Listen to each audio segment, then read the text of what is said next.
13 শতকের শুরুর দিকের কথা। মামলুক সাম্রাজ্যের সমস্ত মনোযোগ ক্ষমতাকে সংহত করার দিকে। এই গুরুভার অর্পিত হয় রাজিয়া নামের একজন নারীর কাঁধে। সুলতান রাজিয়া হয়ে উঠলেন উপমহাদেশের প্রথম নারী শাসক।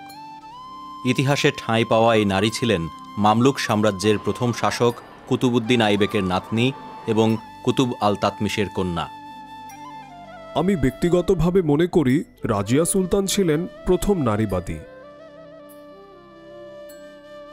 দিল্লির বুলবুলিখানা নামের এই জায়গাটিতে চিরনিদ্রায় শায়িত ইতিহাসে ঠাঁই পাওয়া উপমহাদেশের প্রবল ক্ষমতাধর ও বুদ্ধিমতী শাসক সুলতান রাজিয়া।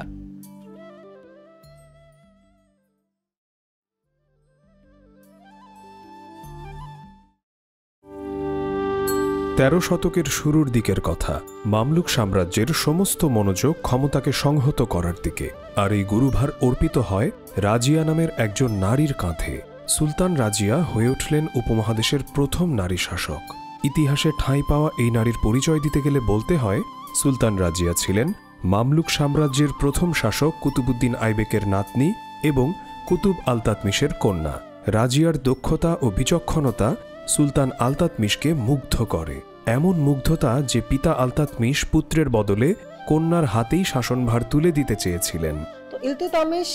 ছেলে নাসিরউদ্দিন মেহমুদকে পরবর্তী শাসক হিসেবে দেখতে চেয়েছিলেন পিতা সুলতান আলতাতমিশ, কিন্তু নাসিরউদ্দিন মেহমুদ মঙ্গোলীয়দের বিরুদ্ধে যুদ্ধে মৃত্যুবরণ করেন। তখন বেঁচে রইল আলতাতমিশের 3 সন্তান রুকনউদ্দিন, রাজিয়া এবং বেহরাম। আলতাতমিশ যখনই যুদ্ধ বা প্রচার কাজের জন্য বাইরে যেতেন, যেমন তিনি যখন গোয়ালিয়রের যুদ্ধে গিয়েছিলেন, তখন তিনি রাজিয়াকে দিল্লি দেখভালের দায়িত্ব দিয়ে যেতেন।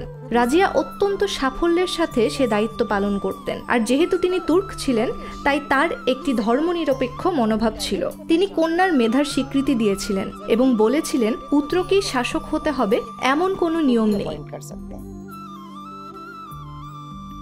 অবশ্য আলতাতমিশ দরবারে সম্ভ্রান্ত অনেকেই সংকীর্ণ মনা ছিলেন। রাজিয়ার দক্ষতার বিষয়ে তাদের সন্দেহ ছিল, আর তাই রাজিয়াকে সুলতান বানানোর বিপক্ষে ছিলেন তারা। এত কিছুর পরেও আলতাতমিশ কন্যা রাজিয়ার বিচক্ষণতার উপর আস্থা হারাননি। যেমন মৃত্যুর আগে আলতাতমিশ কন্যা রাজিয়ার নামে একটি মুদ্রার প্রচলন করেছিলেন, কিন্তু আলতাতমিশের মৃত্যুর পর সম্ভ্রান্ত গোষ্ঠী তার পুত্র রুকনউদ্দিন ফিরোজকে শাসক হিসেবে ঘোষণা করে।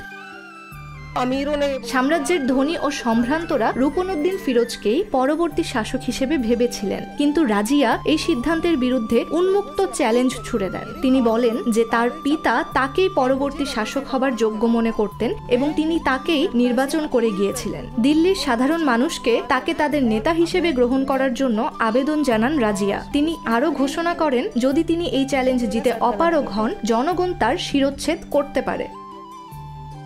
রাজিয়া অবশ্য বসে থাকেননি। সাফল্যের সাথেই তিনি এই অন্যায়ের বিরুদ্ধে প্রতিরোধ গড়ে তোলেন আর জনগণের সমর্থন আদায় করে নেন। একজন যোগ্য সুলতানের যে সমস্ত গুণাবলী এবং প্রশাসনিক ও সামরিক জ্ঞান থাকা উচিত, রাজিয়ার মধ্যে তার সবটুকুই ছিল। আমি ব্যক্তিগতভাবে মনে করি রাজিয়া সুলতান ছিলেন প্রথম নারীবাদী।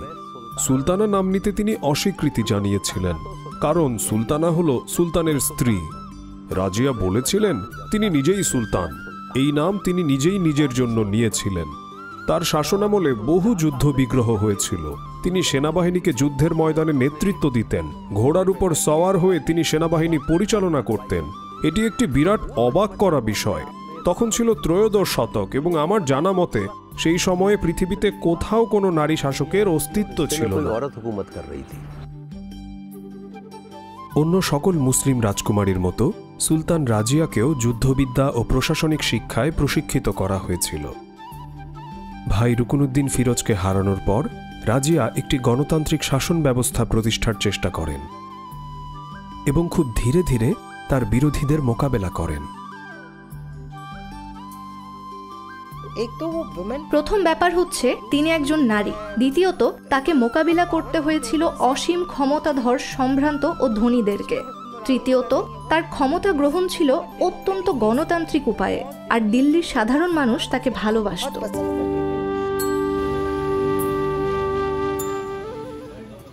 দিল্লির নামকরা শাসকদের অন্যতম একজন ছিলেন সুলতান রাজিয়া, একজন প্রবল ক্ষমতাধর ও বুদ্ধিমতী শাসক।